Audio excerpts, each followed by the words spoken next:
Salam əziz dostlar, bugün istəyirəm Təbrizin quru daşını bişirəm.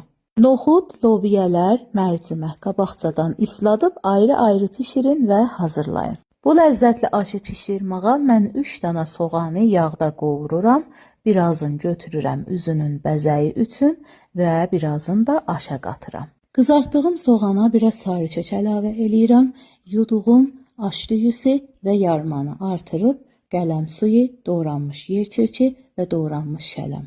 Biraz qaynar su, qapağını qoyub zaman verirəm pişsinlər. Qaynara gəlib pişəndən sonra qabaqcadan ayrı-ayrı pişirdiyim lobiyələr, noxud və mərciməyi də əlavə edirəm.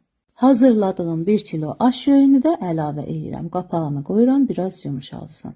Narın doğranmış 3 diş sarımsaq və sevdiyiniz qədər təlxun qurusu. Təlxun qurusu aşı çox ləzzətli eləyir və sevdiyiniz qədər ağ ərişdə əlavə eləyin.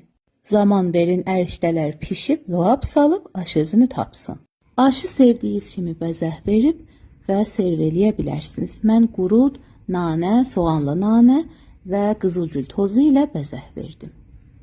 Pişirən, yeyən hər kəsə nuş olsun. Lütfən layklamağı da unutmayın.